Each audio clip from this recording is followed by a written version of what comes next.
Assalamualaikum warahmatullahi wabarakatuh. Semua ada dah kan? Waalaikumsalam. Okey, so kita boleh mula dengan kitab Al-Fatihah.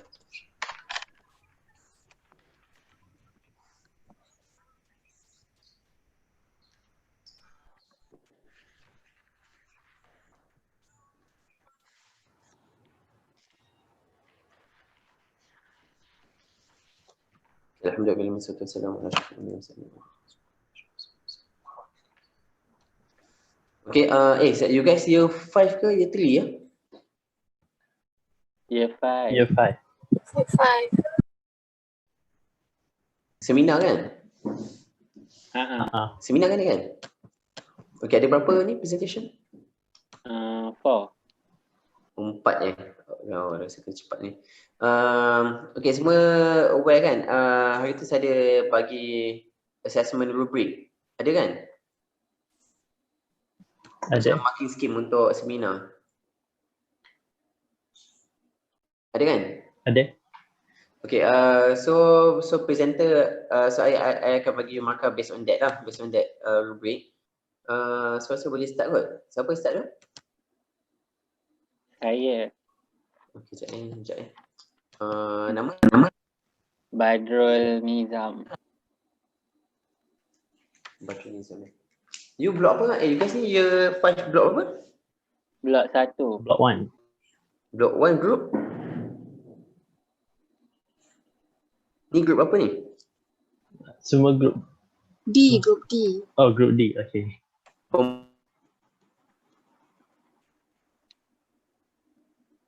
Maksud dia berapa orang? Ramai ni, ramai. Berapa ramai dalam group ni?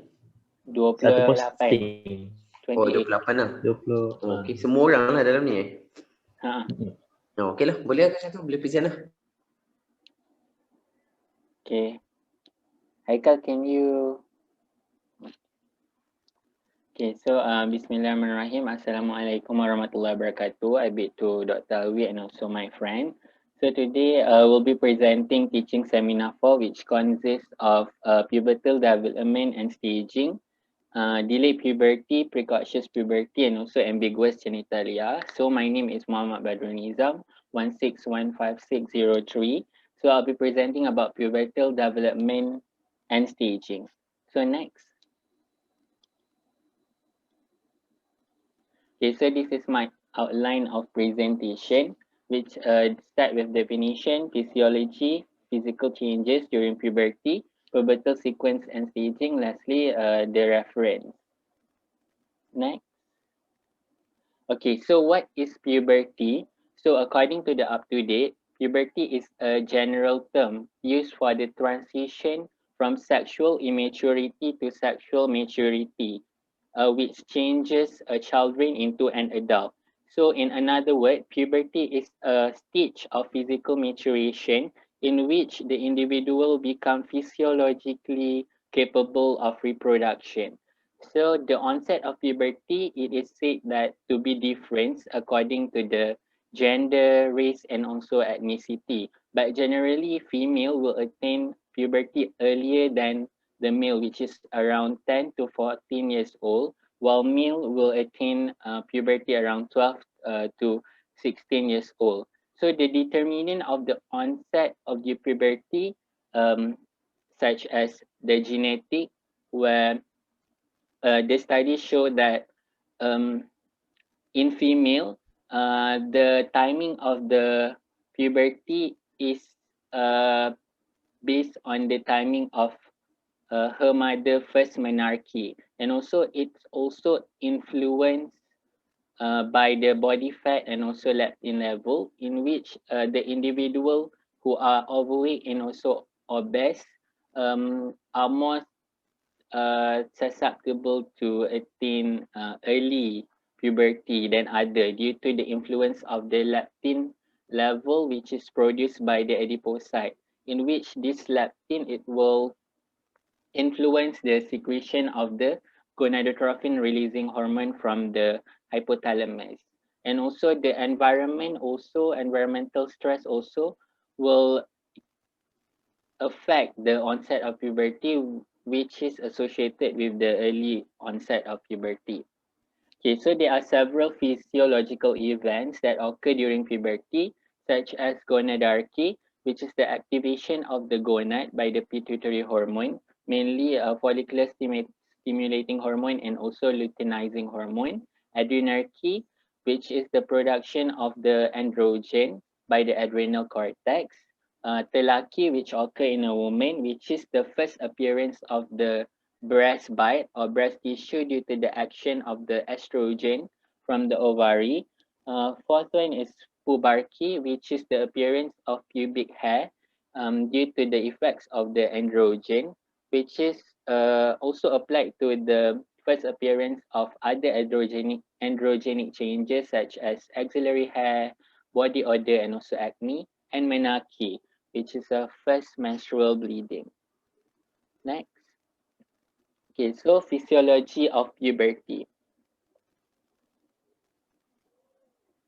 So gonadarchy, it is driven by the increase in the pulsatile secretion of the gonadotrophin releasing hormone from the hypothalamus, which eventually this hormone will influence the frequency and also amplitude of the luteinizing and follicular stimulating hormone secretion. So it is said that the increased pulsatility secretion of the GnRH is influenced by the neurochemicals in the brain, such as neurokinin B, kisspeptin, and also other molecules. So around 1 to 3 years before puberty, so luteinizing hormone started to become demonstrable during sleep, and this luteinizing hormone, it will start to uh, become increase in the frequency and amplitude. By mid-puberty, it start become evidence during daytime and occur about 90 to 120 minutes interval. So this hormone is responsible for the enlargement and also maturation of the gonad, which are testes and also ovary, and that will responsible for the production and also secretion of the sex hormone, which are testosterone and also estrogen. Next. So in female, so this GnRH will stimulate the anterior pituitary to release the gonadotrophin. So the follicular stimulating hormone, FSH, it mainly will stimulate the follicle development in the ovary, in which in the early puberty, so this follicle development in ovary, which will be responsible for the production of estrogen, in which in the early puberty, this estrogen, it will stimulate the breast development and also the growth of the skeleton, leading to the pubertal growth acceleration. But later in the puberty, there will be interplay between the gonadotrophin and also the sex hormone that will responsible for the menstrual cycle or ovulation in the woman. Next. While in the male, so this FSH, it will stimulate the growth or enlargement of the seminiferous tubule, which account for the enlargement of the testes later, while the LH, it will stimulate the production, stimulate the Leydig cell to produce testosterone. So this testosterone, it will responsible for the increase in the muscle mass, spinal growth, depending of the voice, hair growth, and also some of the estrogen will be converted to estradiol, which is responsible for the gynecomastia, growth acceleration, and also skeletal maturation. Next. For the adrenarche, it begins when the zona reticularis of the adrenal gland begin to synthesize the androgen, which mainly are dehydroepiandrosterone, DHEA, and androstenedione. So basically, this androgen is responsible for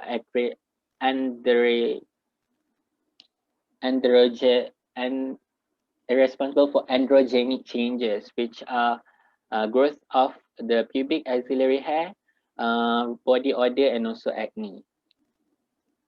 Next, the physical changes during puberty. So what happened? Next, in male, there will be appearance of the acne, facial hair, musculature development, voice deepening, enlargement of the penis, prostate, and seminal vesicle, and also the overall growth in the height. So in the female, it's almost the same, in which there will be androgenic changes, and also breast development, uterus enlargement, and the menstruation begin, and change in the body contour due to the fat distribution. Next. So for the pubertal sequence and also staging, next, the sequence of pubertal maturation in female. So it started with tilaki. So tilaki is a breast bud development. So it started around 10 to 11 years old, and some will start as early as 8 years old, followed by puberty, which occurs 6 to 12 months later, and then followed by the growth spurt, in which in the female it's occur in the earliest stage of puberty around the age of 12 years old, followed by the menarche, in which it's occur around 2 to 2.5 years after the onset of puberty, and followed by other changes such as next other vagina thickening, enlargement of the uterus, body shape and fat distribution changes, and androgenic changes. Next, for the staging, we use linear staging of the breast development. So for the stage 1, there is a pre-pubertal stage, in which there is no palpable breast tissue. Stage 2, there will be breast bud development and also enlargement of the areola diameter. Stage 3, there will be breast enlargement, but without separation of areola contour from the breast. Stage 4, there will be projection of the areola and also papilla above the breast, forming a secondary mount. And stage 5 is a mature breast tissue, in which there will further projection of the papilla. Next, for the staging of the pubic hair development, stage 1, there will be no pubic hair, prepubertal. Stage 2, there will started to have sparse, straight hair along the lateral vulva. Stage 3, the pubic hair will become darker, coarse, and more clear, and extending to the mid-pubis. And stage 4, it's adult-like in appearance, but it does not extend to the thigh, while stage 5, it will extend from thigh to thigh. Next, for the sequence of pubertal maturation in the male, so it will start with the enlargement and also thinning of the scrotum. Yes, around 11 to 12 years old. And then it will follow by the puberty, and then followed by the growth spurt, in which it occurs in the later stage of the puberty in male, in which occur 2 years later than the female, which is around 14 years old. And the greater growth occur at the maximum pubertal growth rate. And other changes such as androgenic changes, voice changes, muscular and body shape changes, and body and facial hair. Okay, next. So for the staging in the male, the first picture is a prepubertal, where prepubertal penis, and also prepubertal stage where there is no pubic hair. Stage 2, there will be enlargement of the testes and also enlargement of the scrotum. So the scrotal skin appear reddened. For the hair, it's the same as the female, sparse, straight hair, but occur along at the base of the penis. For the stage 3, there is a mainly enlargement in the length of the penile and also further growth of the testis and also scrotum.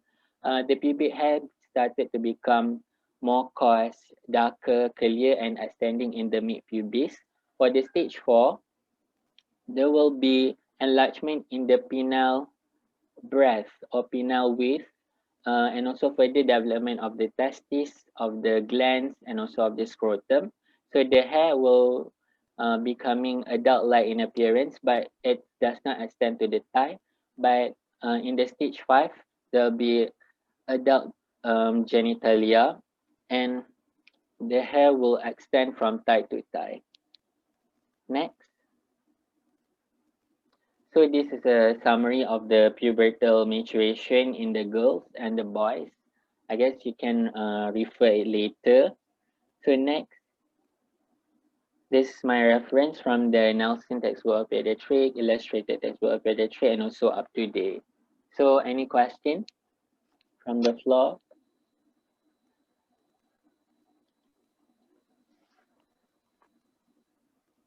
Okay, any questions?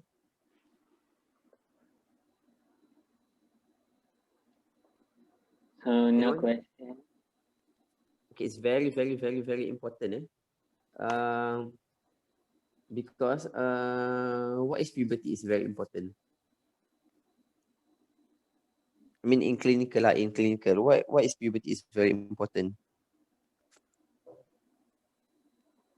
Because it will mark the development of the secondary sexual characteristic and also capability of reproduction. Okay, good lagi. It's actually because growth is very specific to pediatric, and so pediatric we are very concerned about the growth. Okay, growth and puberty is definitely pediatric punya area lah. So problem is sekejap. So because puberty, the onset of puberty is a sign, is a sign of the end of growing. The end of growing. So it gives us clue that any intervention pertaining to growth and height has to be done before puberty. Faham tak? Because once puberty set in, then there's no role for any intervention untuk height, especially in female, because you have to understand, in female, the growth spurt occur actually before the onset of menarche. Okay, in female, they've got growth spurt dulu, kita panggil peak height velocity. Okay, occurred about 2 years before the onset, occurred at about 2 years before menarche. So a lot of time, because in female, the things that is obvious is the most obvious sign of puberty is actually menses kan. So by the time patient datang dengan menses, contoh dia datang with early menses, umur 7 tahun datang menses. Okay. So 9, dia pasal 9 kan, 9 to 12 kan, 9 to 11. So kalau dia datang umur 7 tahun datang dengan menses, we know it's too late lah. Nothing we can do. Kan? Nothing we can do. We can actually prolong the height. Maybe we can delay the menses a bit. Tapi actually nothing much can be done lah for the height. In male, the most obvious sign of puberty is actually breaking of the voice. Faham tak? Tapi in what good is, contoh lah, you ada seorang budak lelaki 7 years old datang dengan breaking of the voice. You still can intervene. You can still delay the puberty by hormone therapy kan. You can delay the puberty. So actually you can still give time lah untuk dia grow. Tapi in female is too late lah. Once dia datang dengan menses, then it's too late. Okay, faham tak? That's why we need to know the stages of puberty. Sepatutnya any intervention should be done before menses. So sepatutnya the thing that we have to monitor, kalau contoh kita ada satu patient yang short stature kan. So we want to delay the menses as delay as possible. So once kita nampak growth spurt kan, that's why very important to monitor the growth, the height and the weight. Because once kita nampak dia ada start to ada height, dia ada height velocity dia increasing kan, more than 4 cm per year, then it means that the child is actually towards menses, towards puberty, then we have to intervene that time. Kena start hormone. Okay, kalau tak, then kita lambat lah. Kalau nak tunggu menses, baru nak intervene, then it's lambat. Okay, faham kan? So the most important thing is actually to recognize the difference between the stages of puberty between male and female.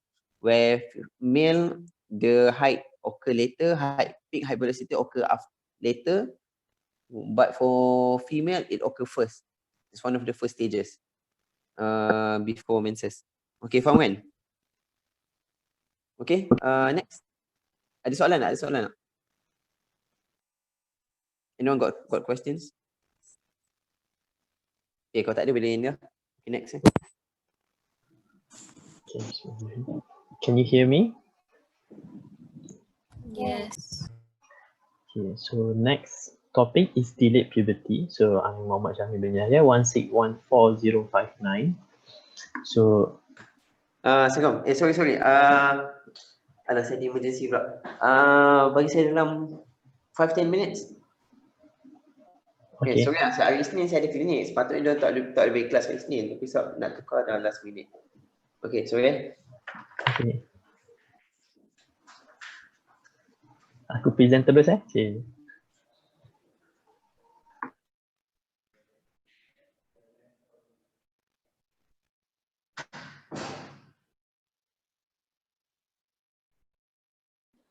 Ingat tau dia punya sequence tu ada soalan MCQ.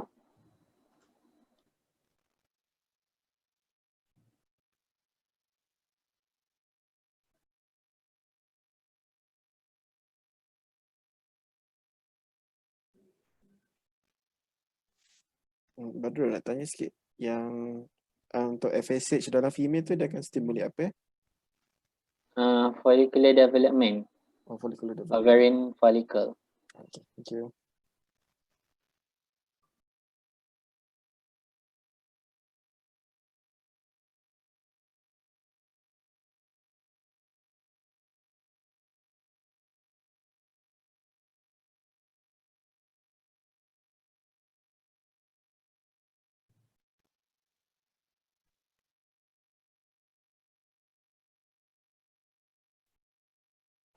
Badrul, boleh tak bagi tahu which slide yang the most important?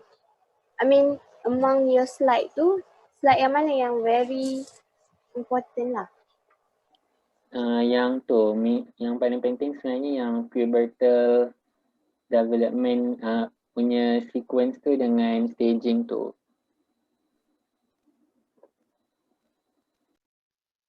Yang lain tu fisiologi lebih kurang macam yang kita belajar yang physiology of menses je.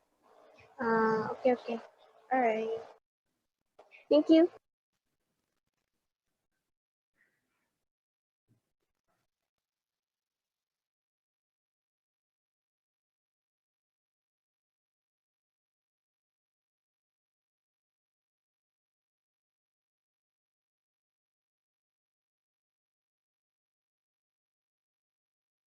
Slide ni ke?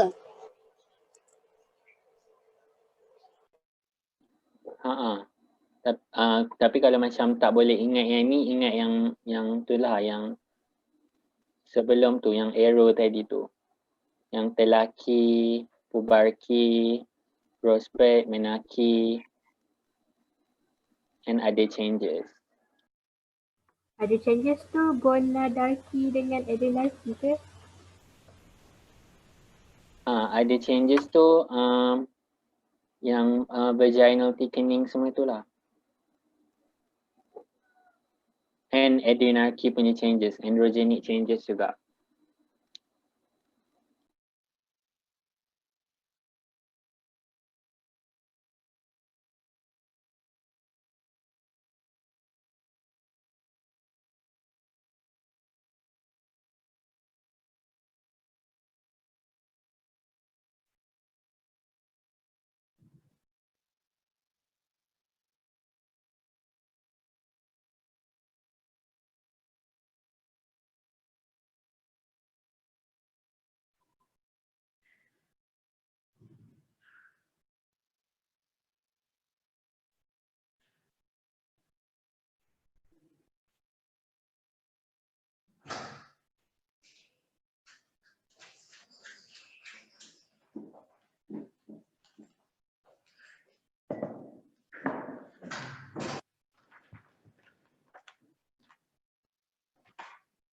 Okay, Assalamualaikum. Sorry lah, boleh start lah. Sorry lah. So, again, my name is Muhammad Syamil bin Yahya. I will present about delayed puberty. So this is my outline of my presentation. We're going to go with definition, classification, approaches, and then management. So for definition, delayed puberty is actually, according to UpToDate, is absence of sign of puberty by the age of 2 to 3 standard deviation above the mean age of onset puberty. So example of sign puberty are adrenarche, puberty, and also telaki. So the 2 to 3 standard deviation above the mean age is according to the locality. So in Malaysia, so in female is lack of breast development by the age of 13, and also in male is lack of testicular enlargement by the age of 14. So delayed puberty can be classified by etiologies. So some book may classify according only hypergonadotrophic hypogonadism and hypogonadotrophic hypogonadism. However, there are certain book that also exclude functional as another etiologies. So hypergonadotrophic hypogonadism is also known as primary hypogonadism. And for hypogonadotrophic hypogonadism, also known as secondary hypogonadism, we're gonna go into it later. So let's go to the functional delayed puberty due to functional cause. So the functional cause is also under it is constitutional delay in growth and puberty, CDGP. So it's actually the most common, in which there are 93% of cases is due to CDGP. So it's characterized by late onset of pubertal and also bone age. So if you do bone X-ray, bone age of the patient will be younger lah. So it's delayed in bone age. So how can this happen? So it's actually the problem is at the higher up at the hypothalamus pituitary axis. So it's actually a transient defect in production of gonadotrophin. So I highlighted the word transient because this transiency is due to variation, individual variation. So we can say that the person is actually a late bloomer. So it characterized by autosomal dominant pattern, and this is a diagnosis of evolution. So we will go to later, in which the diagnosis cannot be made unless the patient has been recovered for constitutional delay in growth and puberty. So the main factor are genetic, which is a family history. So we will ask about the parent, also sibling. And also for this management, there's no definitive treatment. We can give reassurance, and we maintain close observation to make sure that the patient will enter puberty. So that is for functional classification. Next, we go with hypergonadotrophic hypogonadism and hypogonadotrophic hypogonadism. I'm gonna place it side by side. So hypergonadotrophic hypogonadism, also known as primary hypogonads, the problem is actually at the gonads. Here, okay, at the gonads. So in which the gonad cannot produce a sex hormone, which is testosterone, estrogen, and progesterone. So in turn, there will no inhibition to the pituitary and also hypothalamus, and causing the increased secretion of gonadotrophin and also luteinizing hormone and follicular stimulating hormone. So this is the problem of the gonad. So we can call it primary hypogonadism. For the hypogonadotrophic hypogonadism, the right one. So the problem is actually at the higher above of the axis. So we can see there is lack of release in GnRH by the hypothalamus. So there is no excitation to the pituitary and also no excitation to the gonads. So there will be decrease in gonadotrophin, LH, FSH, and also the sex hormone. So the problem is not actually at the gonads, it's more to the hypothalamus. So that's why we call it secondary hypogonadism. Okay. So for the primary hypogonadism, is a gonadal failure causing the elevated gonadotrophin, and it diagnosed following lack of entry into the gonadachy.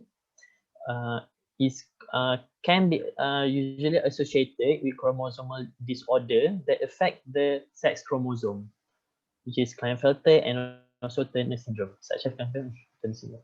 So for secondary hypogonadism is hypothalamic and pituitary failure. So there is many causes. It can be due to tumor, it can be due to trauma, or it can be some sort of idiopathic. I guess it's isolated. The term is isolated.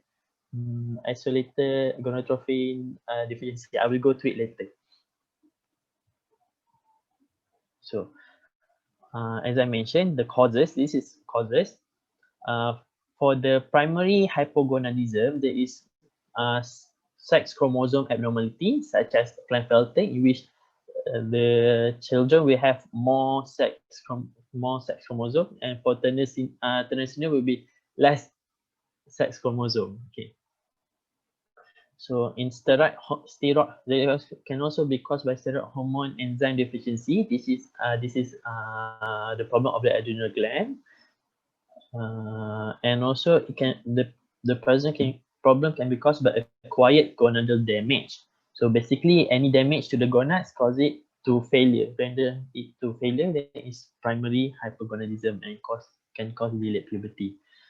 So for secondary hypogonadism, or hypogonadotrophic hypogonadism, it can be caused by systemic disease such as anorexia nervosa, starvation, excess physical training. These are environmental factors that actually affect the secretion of gonadotrophin.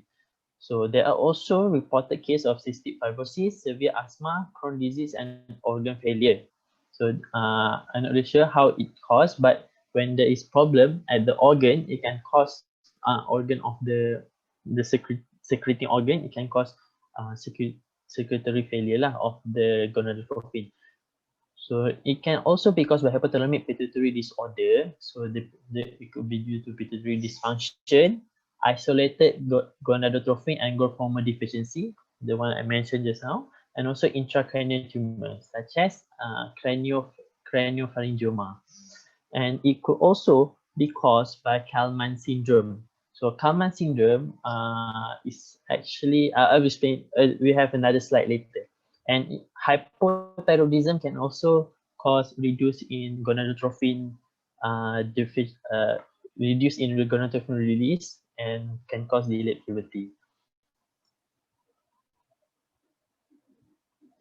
So for primary hypogonadism, hypogonadotrophic hypogonadism, for example, is Klinefelter syndrome. So Klinefelter syndrome is most common in male. Basically, because the Y chromosome, so the children will be delivered as a male.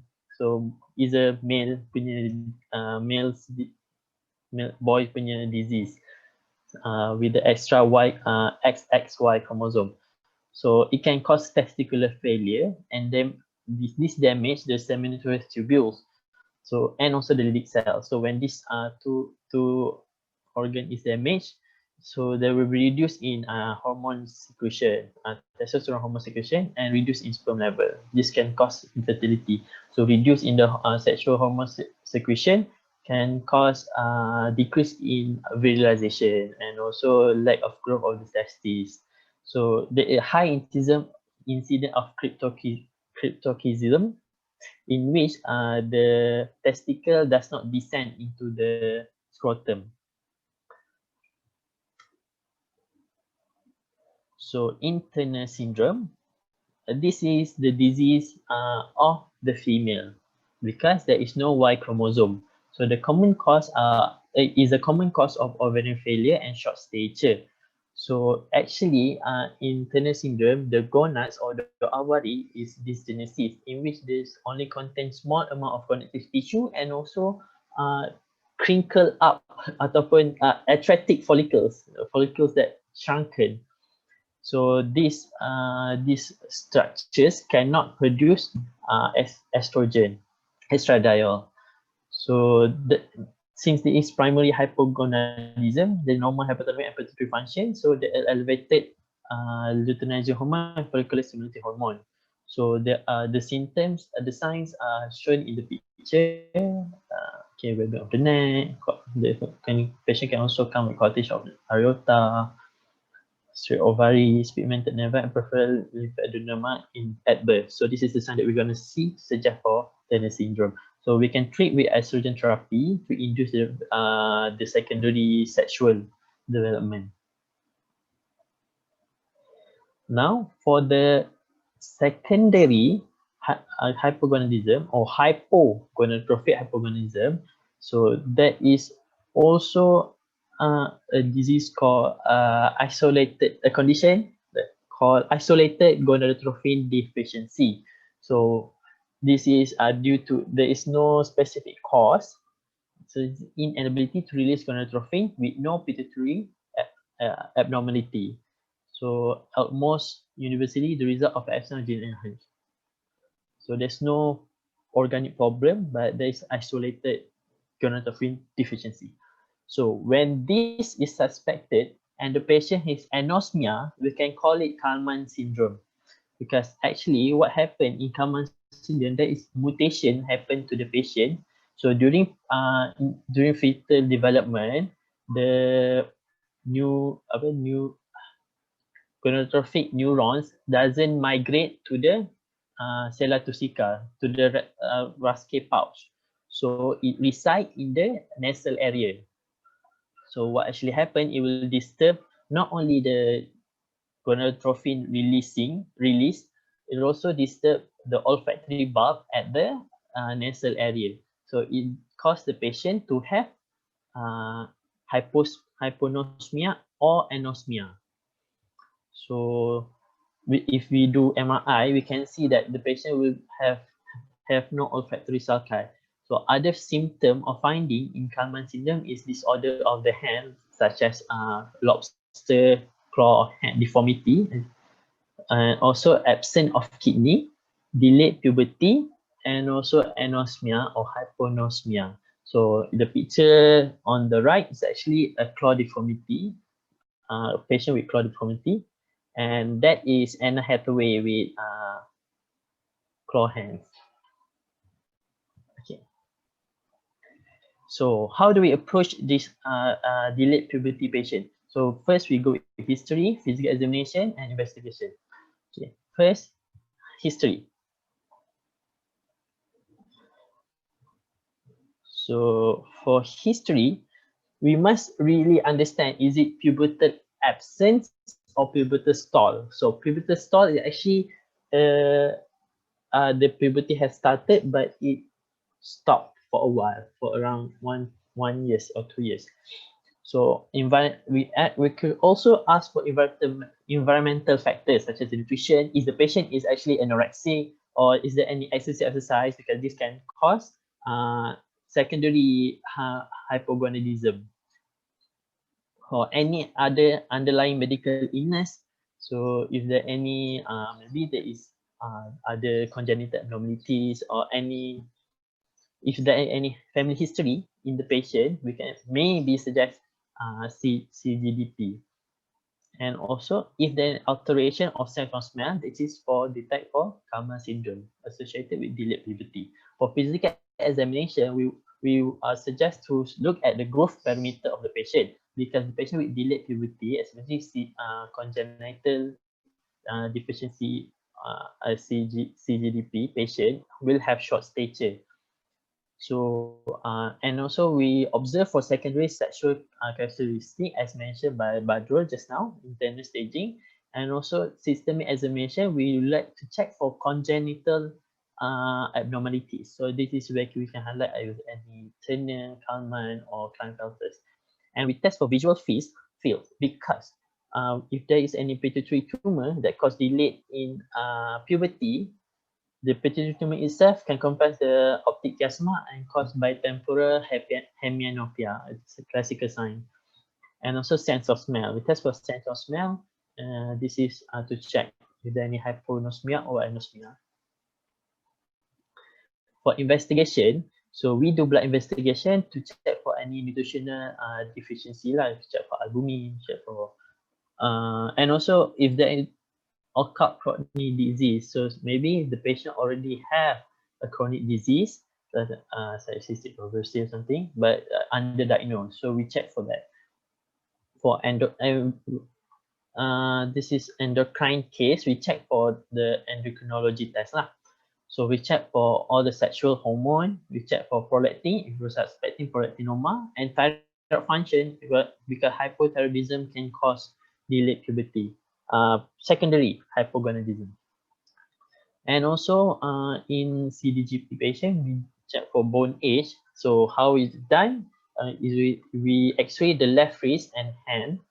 So and then we compare with the chart that show the size of each bone in the left wrist and hand. Basically, is the undominant wrist, undominant hand. Then we know the bone age of the patient.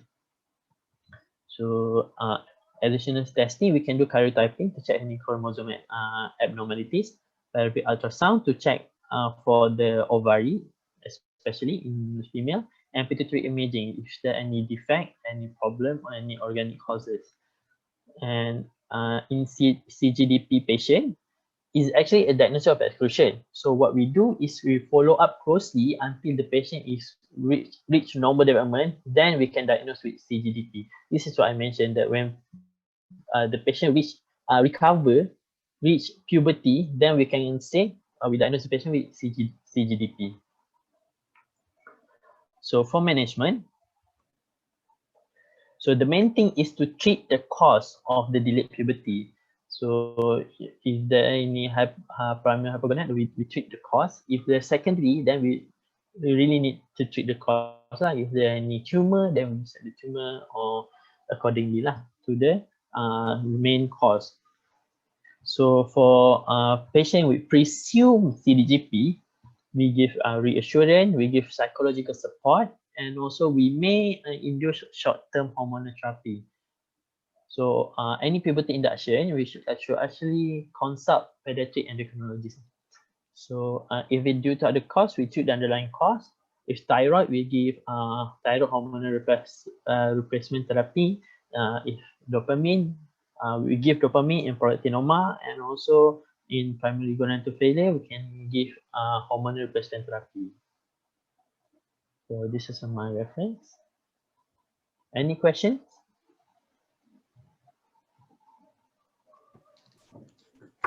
Syami nak tanya, Okay. for Klinefelter syndrome, how is the seminiferous tubules damaged? What causes the damage of the seminiferous tubules? If I'm not mistaken, it's actually dysgenesis. Sebab there is the sex chromosome actually is not enough to actually develop the cells of the male male sexual organ. That's true. How do we come to the diagnosis of presumed CDGP? So as I mentioned, if we suspect the patient with CDGP, so with family history and the bone age, then we can we have to exclude other causes first. Any other causes of delayed puberty, we have to exclude everything. Then there's nothing left, and then we check for it tally with the family history, it tally with the investigation with the bone age. So we just give reassurance because this patient is presumed CDGP. So we check if there is 2 years or 4 years delay. So the patient will eventually, in CDGP is transient. So eventually the patient will go into puberty, will go to puberty eventually. So when the patient reach puberty, it means that very confirm lah that is CDGP. So So in CDGP, basically CDGP is a diagnosis of exclusion. You correctly mentioned. So you have to make sure everything is normal, and there's a delay bone age. Okay, remember bone age the delay than chronological age. Chronological age is more advanced than the bone age, more than 2 years. And then you only presume lah, you boleh macam Syami cakap. So you tell the mother, you give reassurance cakap this is CGDP most likely because everything else is normal.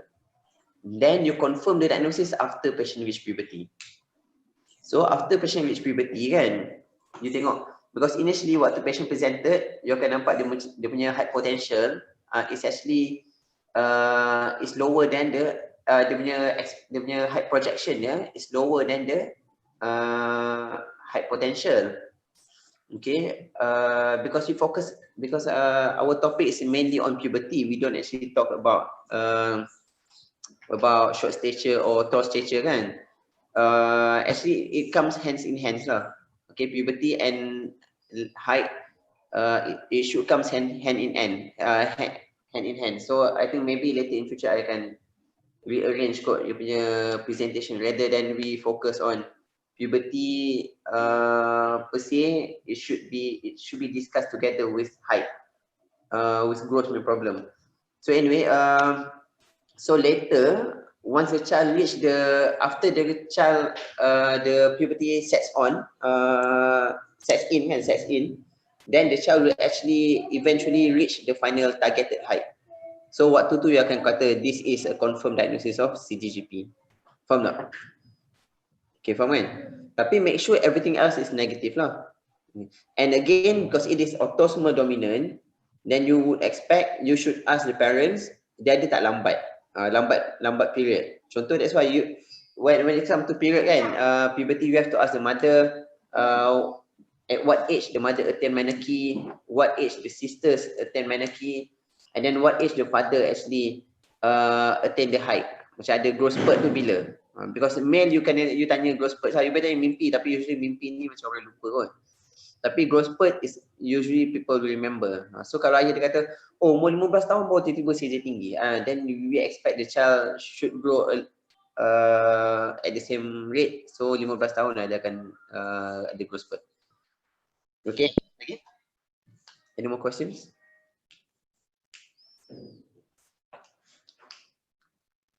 Okay, problem dengan precocious puberty ni kan,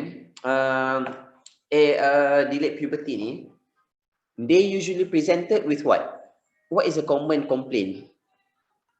Jarang diorang datang dengan delay puberty, salah nama pun delay kan. So selagi tak puberty diorang tak datang. So usually what is the main complaint of delayed puberty? Short stature. Short stature kan. Dia tak datang dengan delayed puberty, biasa refer dia lah short stature. The child being the shortest in class. So yang tu yang kita akan work out for puberty lah. So the main problem with puberty, delayed puberty, is the social aspect of it. Okay, we only treat delayed puberty kalau dia ada involvement of social problem. So for example, if the child is delayed puberty tapi dia tak ada issue pun kat sekolah, dia okay je, biasa dia tak treat pun, we don't treat.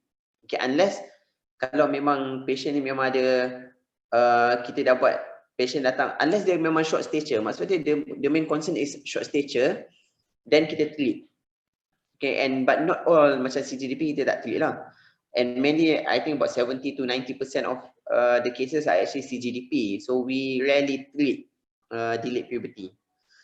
Because in fact, we like delayed puberty because they will end up tall. Okay, the later your puberty, the taller you'll be. Tapi kalau delayed puberty, you cause social problem kan, cause bullying, cause depression, then you have to treat. Tapi you kena mention dekat family lah. The cause is you akan shorten lah, dia punya final height will be shorter. Because by 1 year of early puberty, by bringing the puberty earlier by 1 year, you will actually lost about up to 7 cm lah of your height. Especially in male. Kalau in female mungkin dalam 5 cm macam tu je. Tapi in male dia akan affected quite a lot lah. Okay, faham? So in Klinefelter is a disease of a male. So they are sterile lah. In Klinefelter they are sterile. So dia memang not functioning. The gonads is not functioning. Okay. Occasionally kalau kita bagi dia testosterone, they can become more virilized lah. They can become more virilized. Tapi usually it won't work. Okay, because again, the additional X chromosome will actually affect the virilization. Because you have to understand the default, the default is all of us are female unless we've got Y chromosome, then we become male. Faham kan?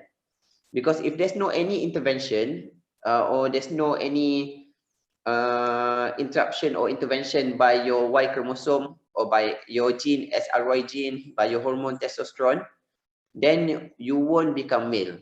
Okay, being male is actually a gift lah, you know. It's a success to become male because you have to against the odds to become male.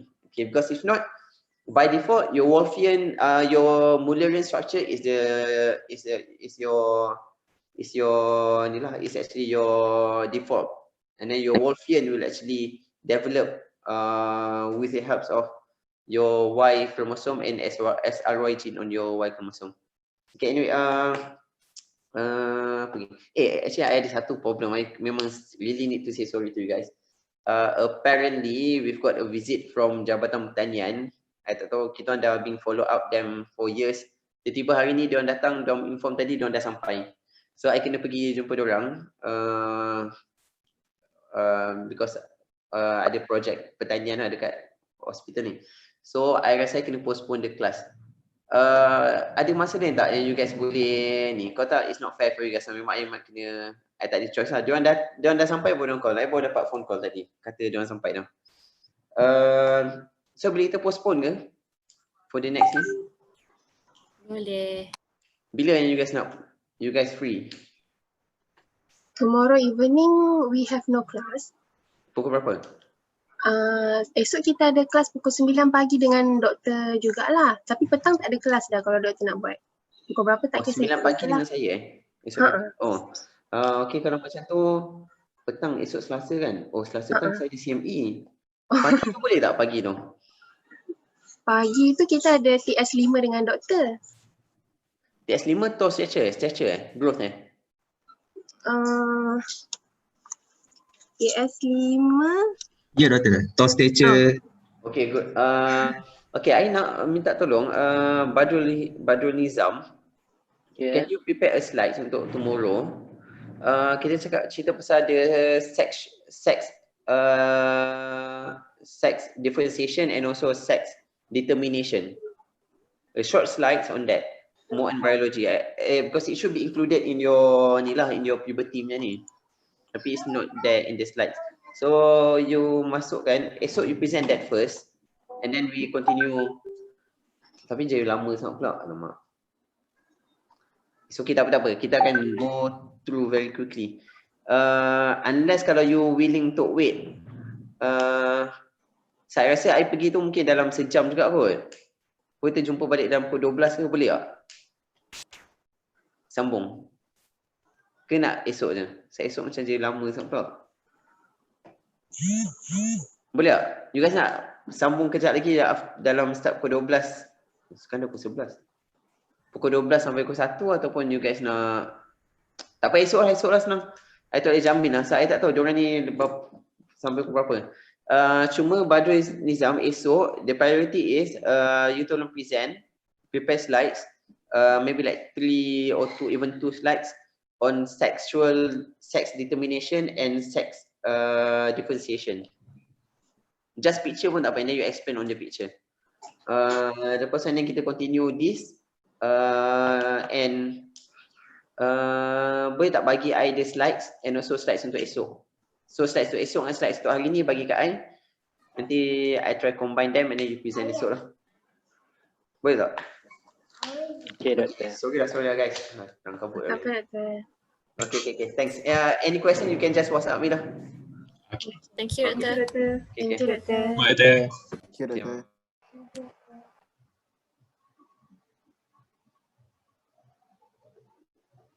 So maka kita minta esok lah